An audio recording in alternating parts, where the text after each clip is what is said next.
Hi, good morning, everybody. We're at 10 o'clock on Monday morning or Tuesday, I should say. It feels like Monday.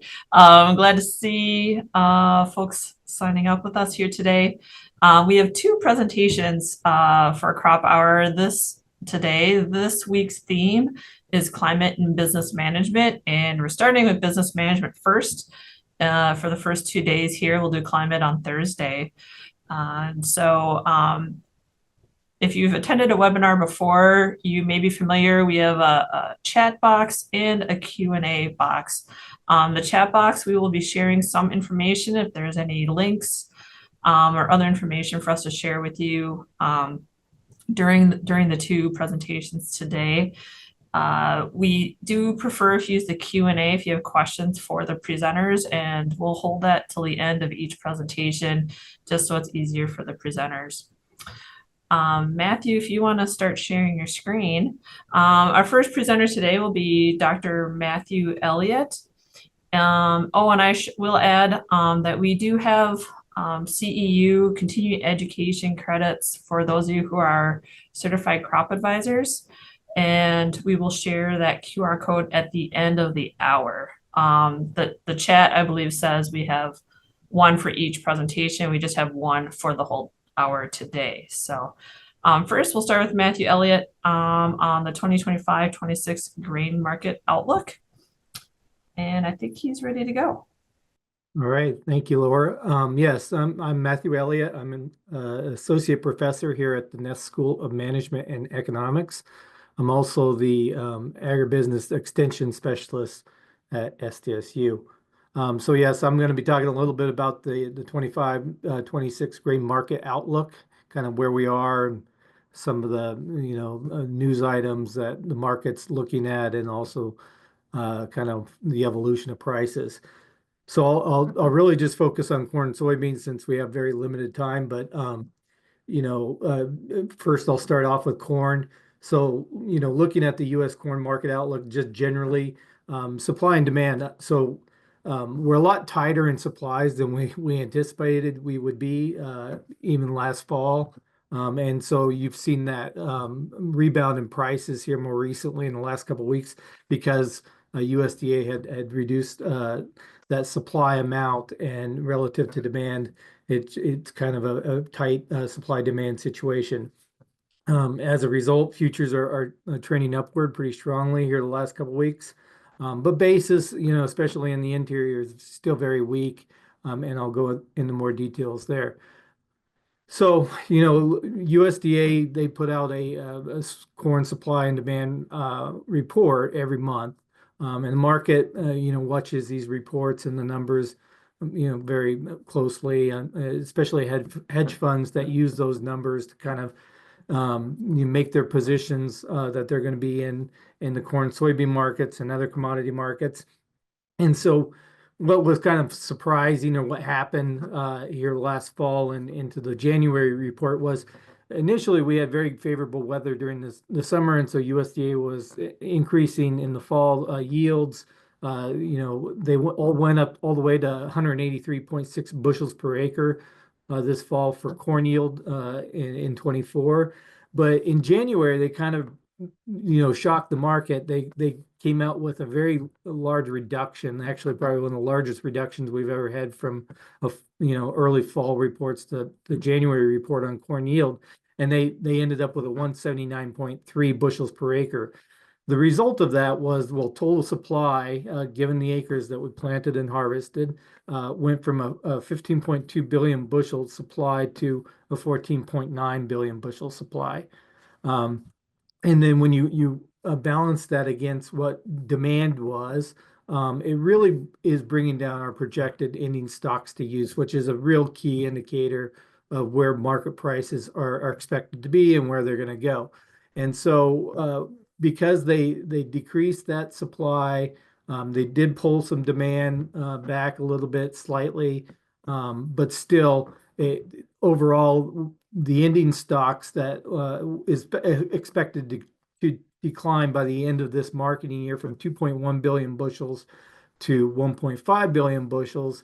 or from 13.8% ending stocks to use in 2023 to a 10.2% ending stocks to use, at the end of this marketing year here in 2025. And so that is definitely supportive to prices because a 10% ending stocks to use is relatively tight, historically speaking.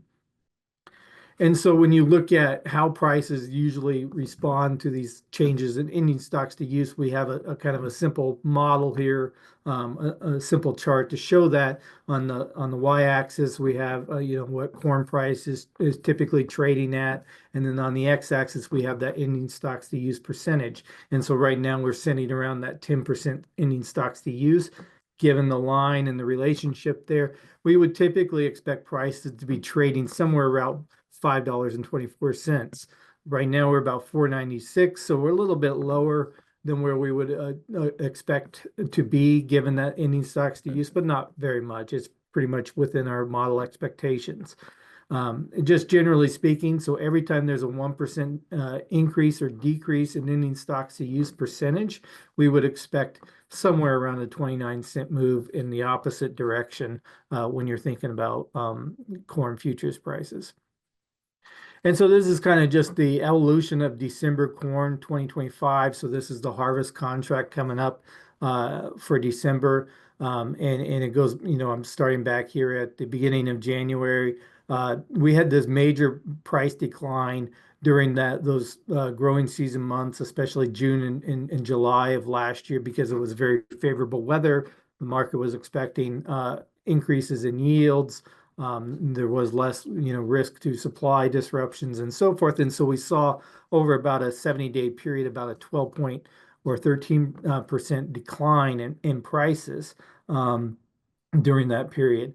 Between August and December, we kind of just bounced around in that lower $4.30 range for 2025 prices. But then that January report hit where we lowered that yield, as I talked about. Ending stocks to use became tighter. The market, hedge funds decided they needed to get out of their shorter neutral positions and start getting long corn because that's a fairly bullish situation.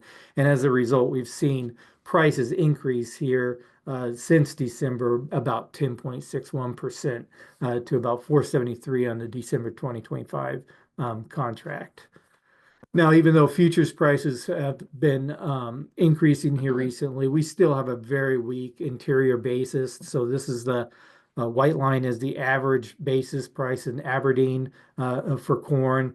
Typically around this time of year, we would be about minus 43 cents under the futures market. So, in Aberdeen for corn prices, but right now we're right here at minus 65 cents. So it really indicates that, the interior basis is weaker, at least in our region, where local supplies right now are sufficient for any local and domestic demand that we may have. Now, Gulf basis is really kind of reflects more of the export market and export demand relative to supplies at the export terminals. And so we've actually seen Gulf basis really kind of strengthen here recently since these USDA reports.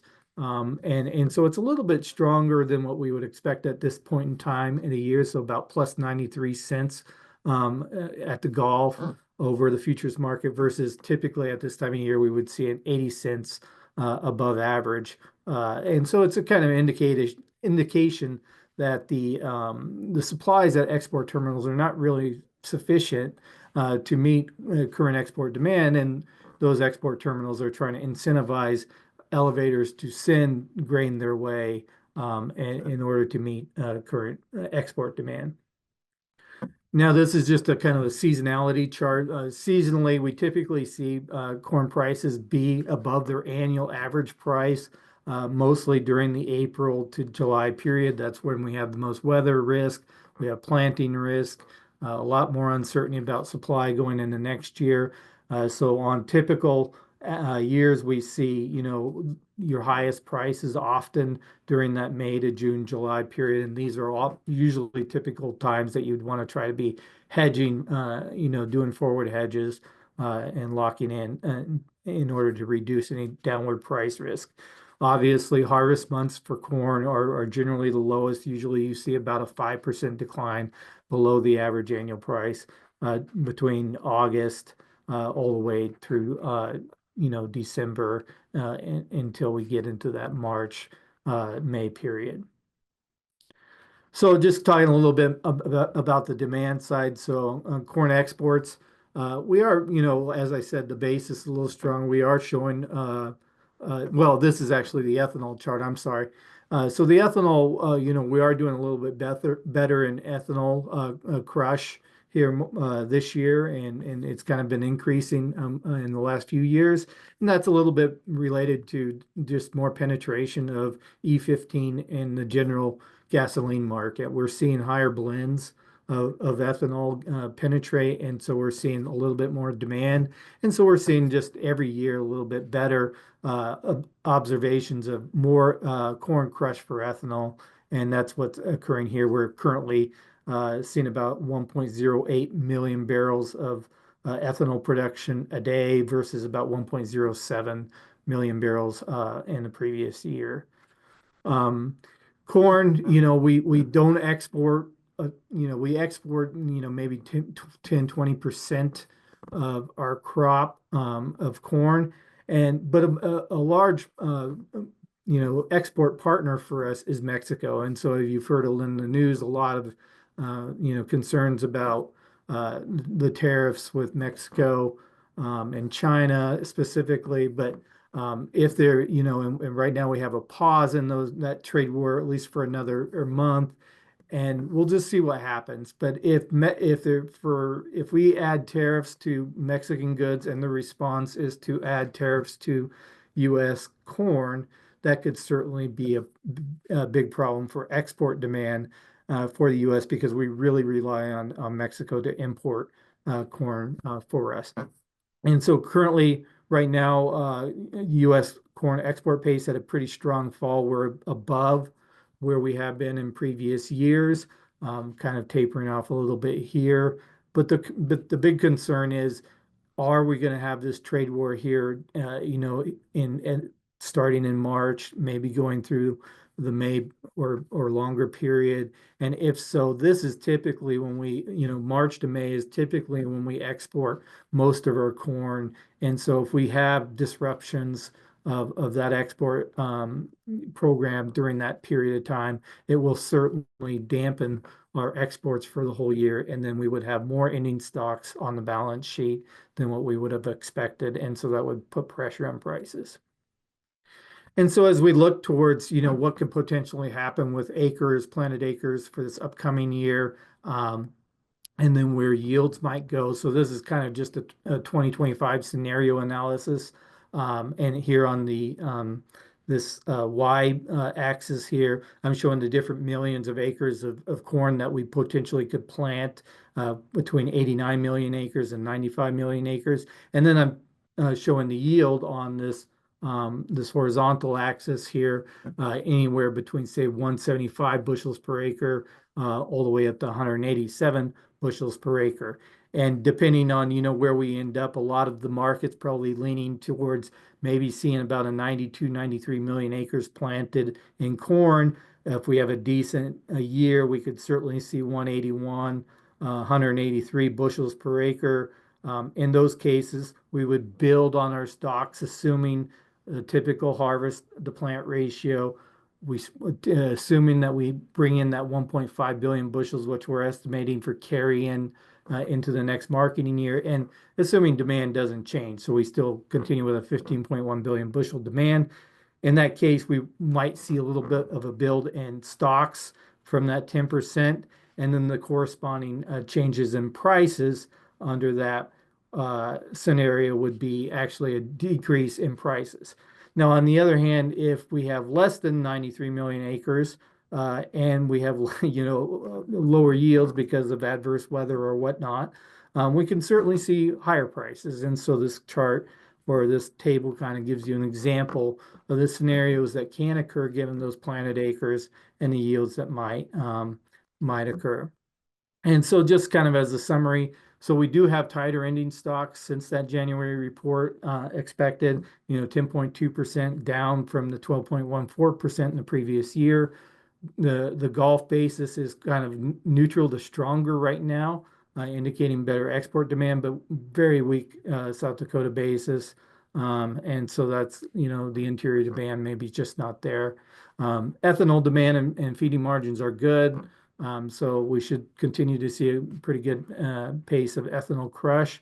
Corn futures is increasing as a trend.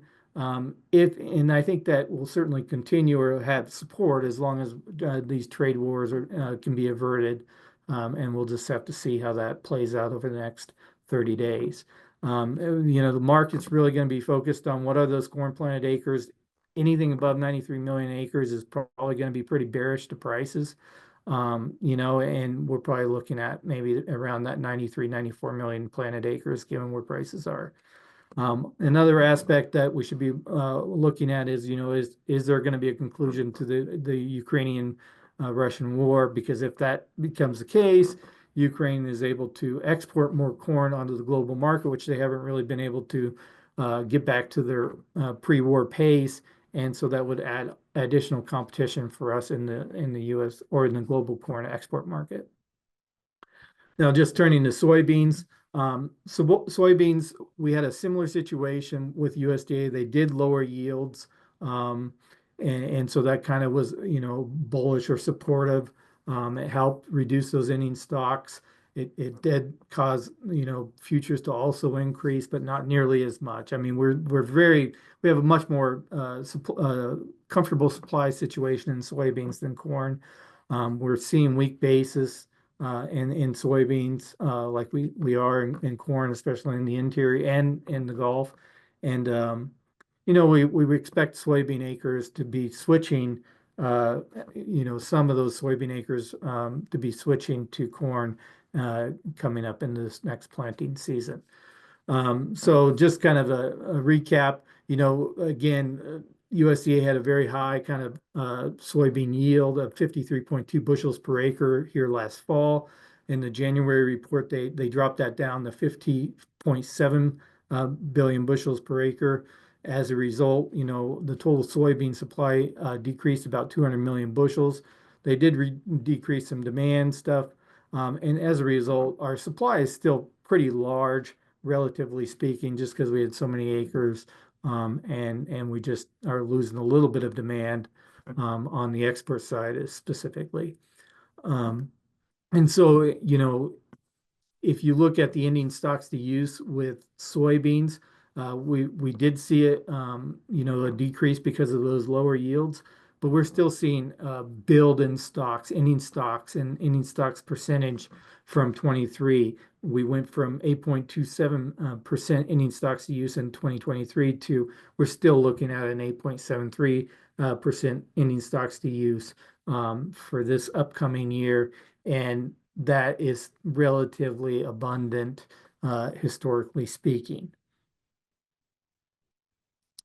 And so when you think about ending stocks to use, what an 8.73% ending stocks to use would suggest for prices, given a similar type of model. Here on the y-axis, we have our soybean prices. On the x-axis, we have our ending stocks to use. With a 10 point or an 8.73%, we would expect about $11.27 in the current futures price.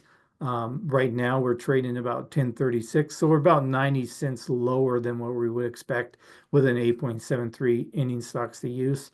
So there's definitely a lot more pressure, a lot more bearish undertones to the soybean market, even given that ending stocks to use situation. Generally, a 1% change in ending stocks to use in either direction, we would expect about a 37-cent move in the futures market in the opposite direction. So if we go from 8.7% where we are now with ending stocks to use and go down to 7.7% ending stocks to use for demand or supply reductions or whatnot, we would expect we would see an increase in futures price of about 37 cents. Again, so this is November soybeans. Well, actually, this is March soybeans for 2025. Kind of showing the same evolution of prices and where we're at as corn. You know, we had that favorable weather during that June, July period in the corn and soybean belt. As a result, soybean prices over those 54 days declined about 17.79%, so a lot heftier decline than the decline that we saw in corn. So we lost about $2.17 a bushel over that 54 days. Those reductions in yields did help, but we're not seeing nearly the increase in trend we saw, since that January report. We were seeing about a 10% increase in prices on corn, while we're seeing just about a 7.19% increase right now in soybeans. So a little bit less of a recovery, even though we had yields reduced because of that higher ending stocks to use, relatively speaking. South Dakota soybean basis is historically weak. It's actually really weak. One of the weaker we've been at. Currently, we're about minus 97 or minus 90 cents below the futures market at Aberdeen right now. Typically, at this point in time in the year, we're about minus 55 cents. And so it really just indicates that, our current soybean supplies in the interior and domestic consumption is sufficient to cover that domestic demand at this point in time. Not only is the interior basis weak, but the Gulf basis is showing a weakness as well. Typically, we would be about net plus 93 cents at the Gulf right now, but we're only about plus 86 cents. So it's just indication that there's sufficient soybean supplies at these export terminals to cover current export demand. Soybean futures as seasonality is typically, a little bit different than corn. We usually see our better than annual average prices during that August, September timeframe. That's when usually our export pace is most robust, and we start seeing prices get bid up to reflect that. So we don't typically see our better prices in soybeans during the spring planting period. You usually typically have to wait till the August, September period, though that might be shifting given changes in some of our domestic, using more soybeans for domestic consumption and crush than exports. And I'll talk about that in just a second here. As we look at our monthly NOPA, the soybean crusher report, we get these monthly reports from the Soybean Processors Association about how many soybeans they've crushed.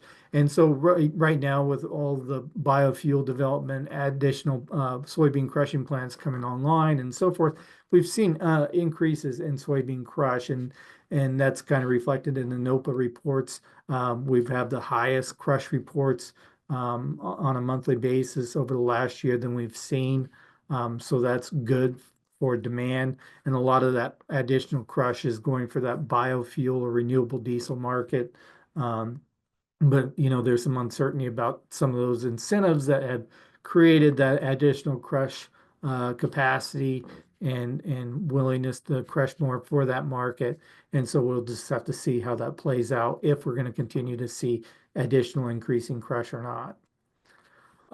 Again, when you look at exports and who our major trading partners are in soybeans, China by far is the largest export destination for U.S. soybeans. Mexico is typically the second largest export destination, but by far China is a lot larger than Mexico. But in either case, both of those countries have been listed as targets for tariffs. China, we've already added additional tariffs, and we've been through kind of the tariff war situation with them before. We'll just have to see how that plays out here. And certainly, again, with Mexico, if these tariffs here in March come online, they put retaliatory tariffs on our soybeans. We certainly can have a reduction of soybean exports to Mexico that would cause problems and pressure on soybean prices. So currently, our current accumulated soybean export pace is below than what we've seen in previous years past. A couple items here. We're just continued to lose market share, global market share for soybean exports to South America.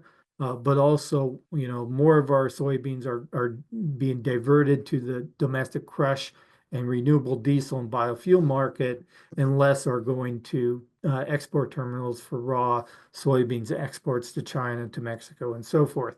And so we're not surprised to see lower exports, but we certainly it would help prices if we had this pace a little bit above the average, or even if we saw record high soybean exports for some reason, then that would certainly be bullish to prices going forward.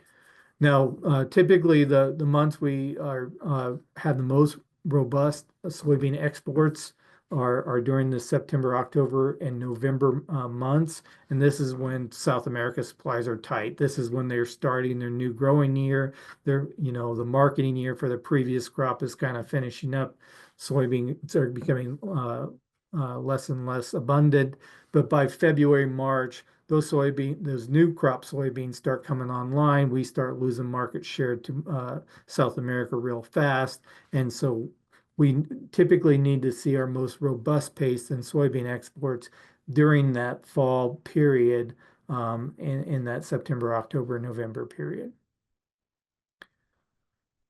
And so, like a similar type of scenario analysis for 2025, we have for soybeans. So, looking at if yields were anywhere between 48 bushels per acre in 2025 to up to 54 bushels per acre, and if planted acres are anywhere between 85 million acres to 91 million acres, and here we're assuming a 98.8% harvest to plant ratio, 380 million bushels of carry-in, which is what the projected carry-in is right now, and just having that consistent 4.4 billion bushels in demand.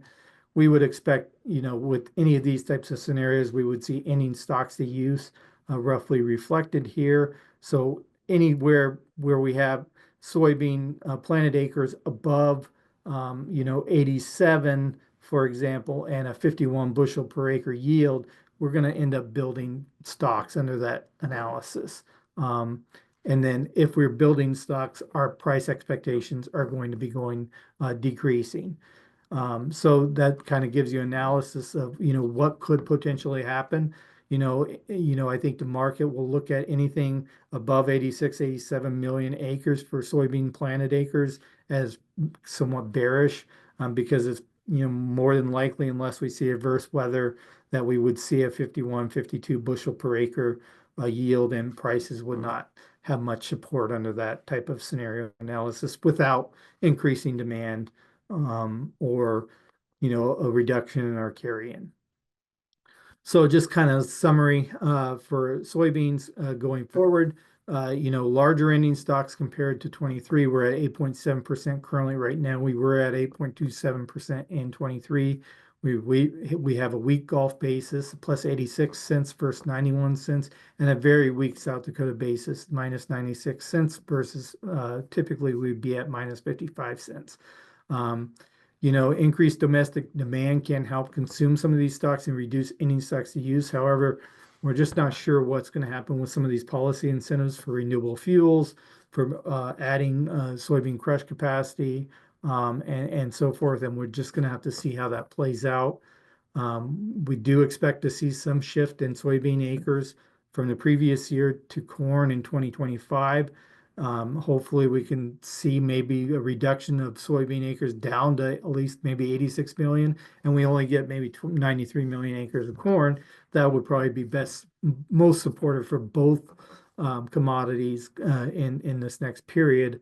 But we'll just have to see what those planted acres end up being as we approach those March planting intentions reports and the June planting report.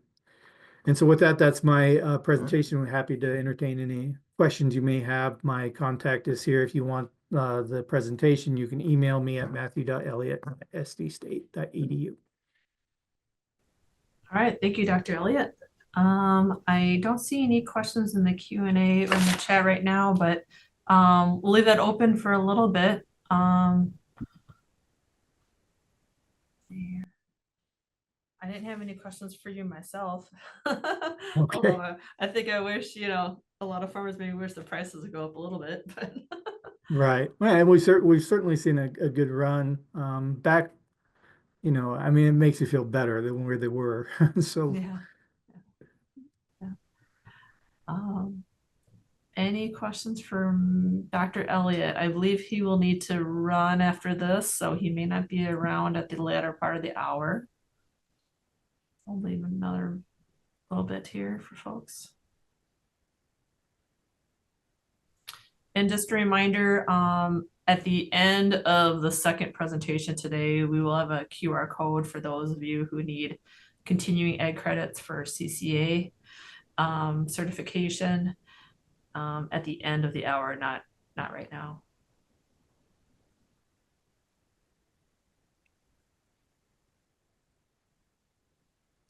All right, Matthew, I think we'll let you go.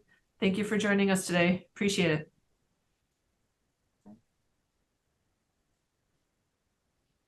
Oh, Matthew, before you go, we have one last question or one question in the Q&A. Just curious, which country exports the most US grown wheat? oh, where do we send the most U.S. grown wheat? Yeah, which Um, country exports the most, or I think do we export to? Yeah. Yeah, I should have this on my slide presentation, but generally most of our wheat is going to Japan and South America and the Asian countries. Japan's typically a large one, Korea, those types of ones for wheat. Um, but that changes. There's not a real dominant buyer. We've lost a lot of our Middle East markets over the years to the Black Sea region and Ukraine and so forth. But yeah, um, that's generally most of our week goes to South America or East Asia. All right. Thank you. We'll move on to Dr. Matt Diersen for our second presentation today. And if you want to load up your slides, Matt, we'll get you going. Dr. Diersen's topic today is about crop insurance, trends with RP, MP, and PP. And again, just a reminder to put your questions in the Q&A, and we'll hold those till the end of the presentation, but you can submit those in any time that you want. All right, perfect. Laura, can you see the screen? Yep, All that's right. great. Yep. And we can hear you. Go on All ahead. right, very good. So I'm gonna try to keep an eye on the clock as well so that I don't go over time. The topic for today is crop insurance, some trends with RP, MP, and PP. So that would be revenue protection, margin protection, endorsement, and then prevented plant. And this idea was pitched back in October, November. So there's been some changes since then that kind of influenced how much was able to show you on those different aspects. Look at some of the crop trends, especially some of the shallow loss types of things that are gaining some of the popularity right now. Revenue protection has a solid foundation out there, so it's not new or anything else there. But then margin protection has some cracks in it right now, and we'll get to the details of that. Shown here in the background is actually the fuel price, the New York Harbor heating oil price, which is the proxy for diesel fuel used in that margin protection. And then we'll look at preventive plant, which has some very specific aspects. Not that I'm predicting any preventive plant, but it was just an aspect we thought we'd take a look at. And I'll try to explain why later in the presentation. For planted acres in South Dakota last year, just for perspective, you can see that corn and soybeans dominate with 35 and 32% of acres respectively. But I wanted to focus just briefly on some of the other crops in here as well. Winter wheat's in there at 9%, or wheat in general last year was in there at 9%, and the winter wheat seeded acres are down, or only expecting 350,000 acres of winter wheat in South Dakota this year. So a large change over time in terms of wheat acres. Hay acres are in there last year, 17% of planted acres, with a little more alfalfa seeded last year. And then the last one in there that to highlight is sorghum, grain sorghum. last year planted on 420,000 acres in South Dakota. That is insurable. It's revenue. There's revenue protection on that as well. And it functions, or it's tied to the corn price. So you can think of most anything I say about revenue protection on corn would apply in general to grain sorghum as well. That was the planted acres. This is the base acres for the FSA style government programs or farm programs in general. There was a loss in base acres from 23 to 24. I'm not sure why. I think it'd be a good question to ask Sarah Sellers tomorrow when she covers some of this other aspects of this. You can see the corn dominated in terms of 42% of base acres. But wheat continues to have a substantial number of base acres, even though it's not planted at the same extent. I show you those things to lead into this. There are some allowable permutations of using PLC or ARC. You can't do both. And if you do either one of those, that can be coupled with margin protection, specifically on corn that we'll dig into. But if you use margin protection, then you can't use ECO or SCO. And using ARC, you can't use SCO. So what does that mean? Well, if we look at the breakdown of what has been done in recent years, for example, on corn, predominantly you've seen the use of ARC on corn acres. And that means that you can't use SCO, and then with margin protection, which is somewhat common on corn acres, you're not allowed to use ECO. So it does affect what gets used. And again, it's something we throw to Dr. Sellers tomorrow in terms of what the outlook suggests people might do in the 25. Soybeans, same case here. You've got ARC dominating things. And if we look at wheat, this would be all wheat classes. You have a little more of a split between in terms of popularity of PLC and ARC. So specific to crop insurance, crop insurance doesn't depend on what you had for base acres. It's what you're looking to plant in the given year. So the two main decisions that are often looked at for crop insurance would be the product type, what specific insurance product you'd look at, and then also the coverage level. What yield level would you use if you used crop insurance? And some of that would take into account how much you might be looking at doing in terms of marketing. So if you're not doing any marketing, you might think twice about just using revenue protection, for example. And if you are doing or considering doing any marketing, or if you have bushels committed to a feeding operation of any kind, or commitments to a processing plant, then you're going to probably want to almost focus exclusively on using revenue protection. The other insurance aspect or way to think about insurance is on a continuum from minimal amounts of coverage and minimal outlays and taking a lot of the risk on yourself versus transferring or using insurance to move that risk onto the insurance companies and other companies and individuals with more net wealth or more willingness to take on risk. And if we follow the path of the arrow here, at the low end would be catastrophic coverage. So just that minimal amount of coverage, followed by yield protection, which might still be something to consider if you're not doing any forward marketing. And then the most dominant one, revenue protection. And then finally, you might consider some of the shallow loss things or endorsements on top of that. And the top part there is if you have an extreme amount of volatility in the market, moves in the markets, and a lot of forward contracted or hedged bushels using futures. Crop insurance is the standard crop insurance is limited or capped at a 200% move in price. And I'm not saying price is going to go to, we're not going to have $9 corn on the horizon here or something.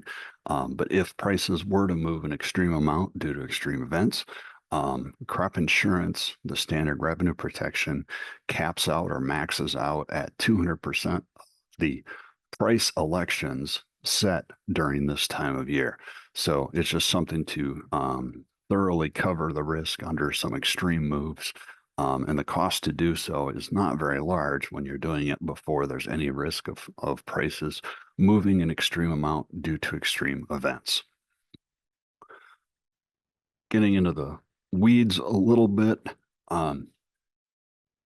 in 2024, so last year, for corn, so very specific to corn in South Dakota, 99% of the acres, or 99% of the policies, however you want to look at it, 99% of the acres in South Dakota were covered by revenue protection. That's standard revenue protection, without any exclusions or anything else. And the other types, CAT, yield, and revenue protection with the harvest price exclusion, only covered 1% of acres. So sort of the dominant strategy over the last several years has been to use that revenue protection on corn, also beans, and to a little bit lesser extent, wheat in South Dakota. Majority of acres are planted to corn. Most of the corn gets insured with revenue protection, facilitating forward pricing.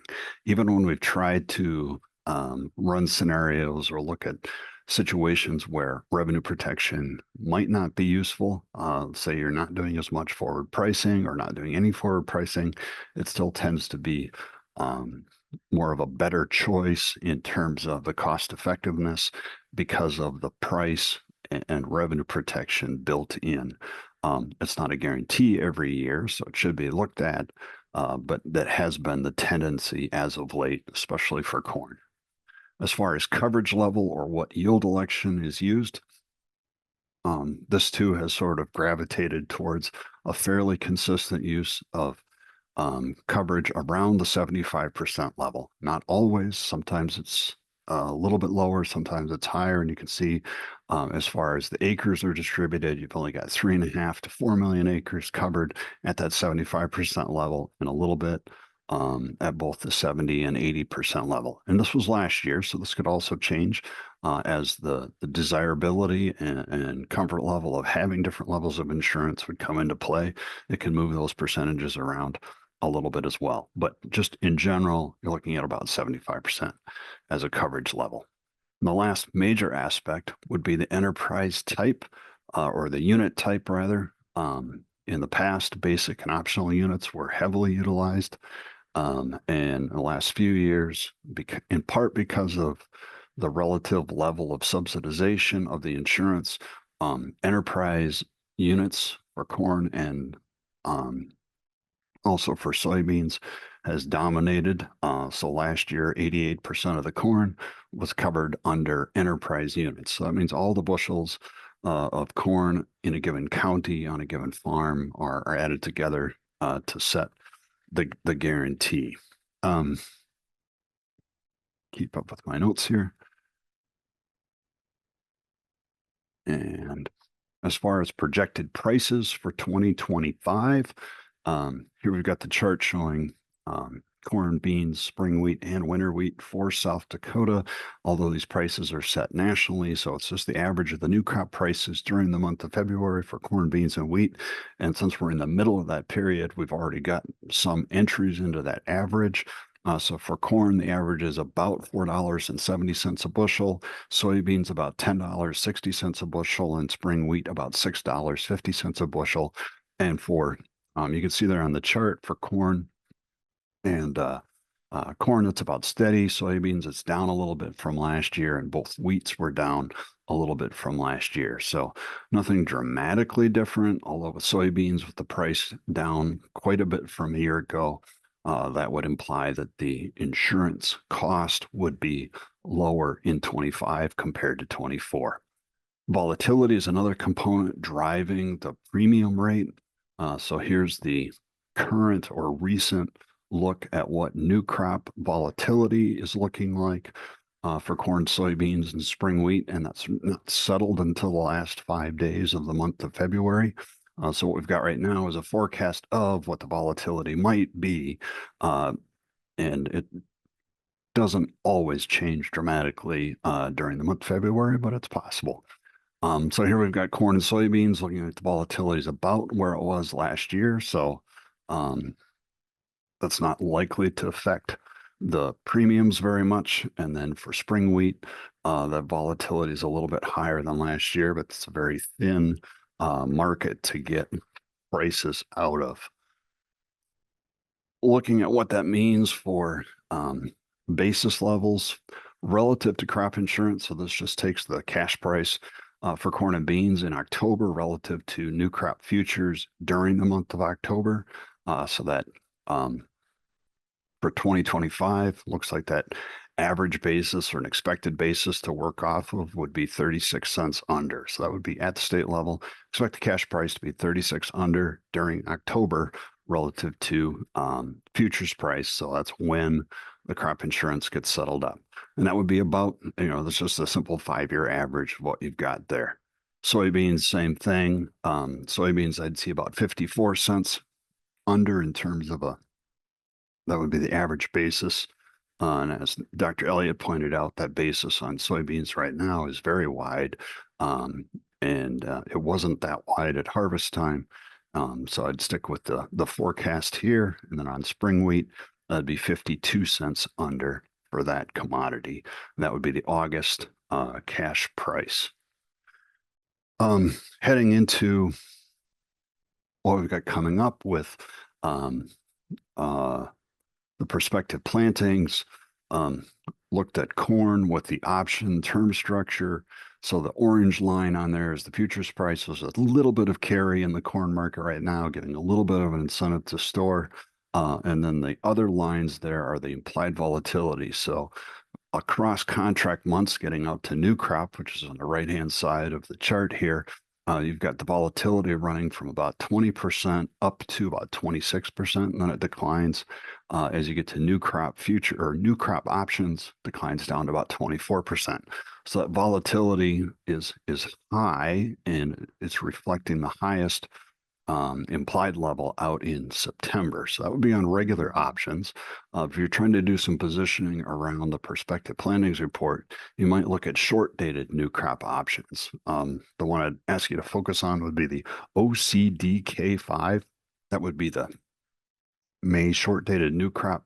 That would give an expiration of that option. That would be after the closest to, but after the prospective plantings report, which comes out the end of March. That volatility right now is about 18%, and that's lower than the implied volatility on new crops. So it might be a cost-effective way to get some positioning in place around, for example, the prospective plantings and grain stocks reports. Soybeans, the same general pattern in terms of the futures, has a little bit of carry, saying, it might make sense to continue to store any old crop beans left for a little while. And you can also see the blue line relative to the green line. That's a change in the volatility structure. Volatility has actually gone down relative to a week ago for soybeans across expirations. So just an observation there more than anything. The other pattern, got to watch the clock here. Other product that wanted to talk about was margin protection. This is an endorsement that covers the input cost margin. And for corn in South Dakota, margin protection was being used on about 10% of corn acres in the state. So you buy revenue protection on 5 or 6 million acres of corn, and then they add the margin protection endorsement on top of that. And as that has grown in popularity, it also means you've got about $500 million of coverage specific to margin protection. We have no idea how much margin protection was signed up for or purchased for the 25 crop year. That had to be done back in late November, December, and there's no statistics out saying that what was done. But wanted to highlight a couple of things that would cover this set of expected costs. So the revenue in the fall was revenue for corn. This would be for Brookings County with 440 price. Revenue would be about $843. There's about 360 of expected costs tied to these different fertilizer, fuel, and interest inputs, and some fixed costs. So $360 of inputs there. And that would be that spread between the expected revenue and those expected costs is what gets insured with the margin protection endorsement. Now, of that list, there's only $125 of inputs in this list that would fluctuate. That would be the DAP, the diesel, the urea, and the interest. Taking a look at interest, for example, interest was set on November 25, Fed funds futures back in late August, early September. So full, almost a year and a half before its expiration, you had the projection period. And following that projection period over to the right-hand side, when that projection was set, it was saying that the Fed funds rate would be about 97% of 100%, implying a 3% interest rate. Farmers would be worried about higher interest rates, which is what has happened. The Fed funds futures have fallen, meaning the expectation for rates has actually increased during that time. So that is one thing that the margin protection endorsement would be providing some coverage against. However, the other inputs have been sort of struggling because there's very little futures market activity right now in the DAP or urea. They're very thin options volume in diesel or the heating oil contract, and the interest has no options available. Well, they're available and not trading. So you really don't have the optionality that you'd expect or want to have to try to manage these input prices. And if the futures market's not effective here, then you're not seeing any cost change being accounted for with this endorsement. So kind of brings it under question in terms of just how effective it may or may not be going forward. The last aspects would be tied to prevented plant.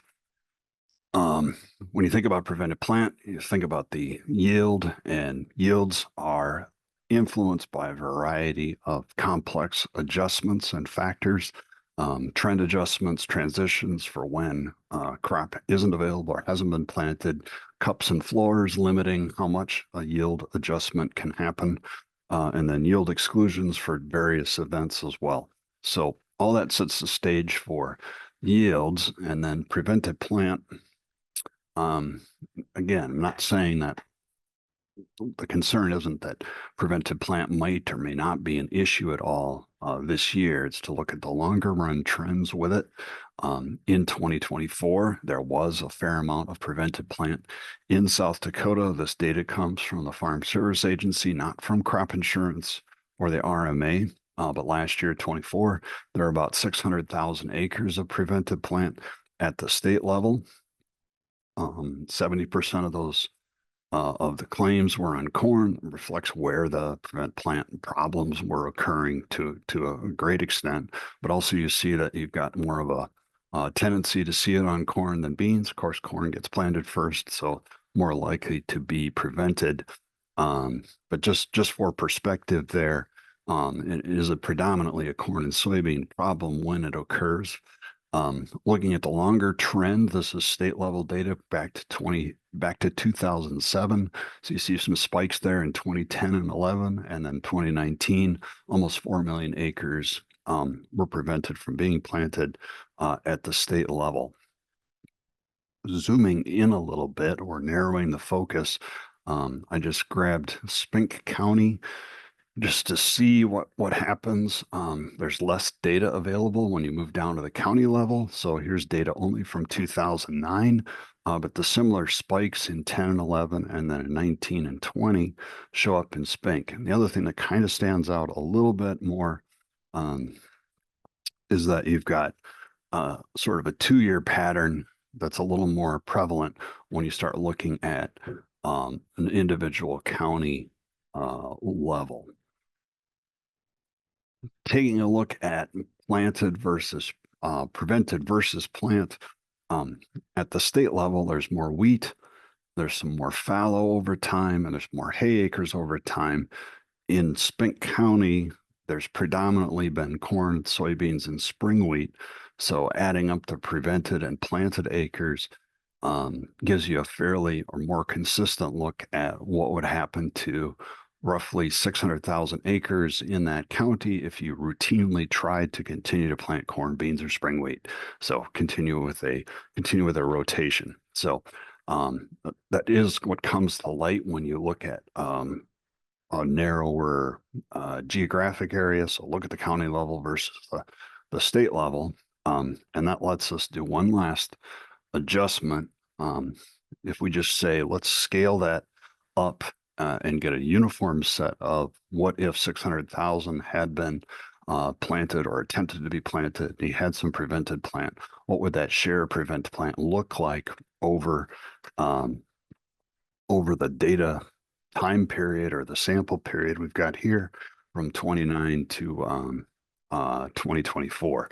So here it just says, let's assume we have 600,000 acres, scale that up or down. And you could use that same general approach to think about what would that do to a section? What would that do to 640 acres? You could look at the planted history or prevented plant history on that and try to draw conclusions for a given unit of land. Doing this makes it sort of jump out a little bit more that in 10 and 11 and 19 and 20, or about 25% of the 16 years shown here, 25% of the time you had a significant prevent plant event occur. Again, this is at the entire county level. And then in bad years where prevent plant was large, tends to be on average about 20% of the acres. So that kind of general observation can lead us a little bit to looking at what would happen in 25. So taking that same Spink County, assuming 170 bushel corn with revenue protection, the guarantee would be almost $600 an acre. Prevented plant would pay around $330 an acre, and sort of the so what message would be for infrequent major plant events where a big area was affected, that payment would likely have a large contribution margin. It would go a long way to covering typical rent and overhead costs at the county level. But for infrequently affected acres, the occasional prevent plant event may not offset low contribution margins. So ground that's not large enough to trigger prevent plant, the prevent plant payment might have a low return most years, and it may need to be looked at relative to its cumulative effect, relative to the cost of premiums, and then any drag that those acres would have on proven yields. And that's a work in progress. Some of the funding has been paused on that. So I'd like to have more to share, but it's going to take a little more time to get us to that point. And before I totally run out of time, I'm going to stop. So if there's questions, concerns, or things we could follow up with, please fire away and I'll stop sharing.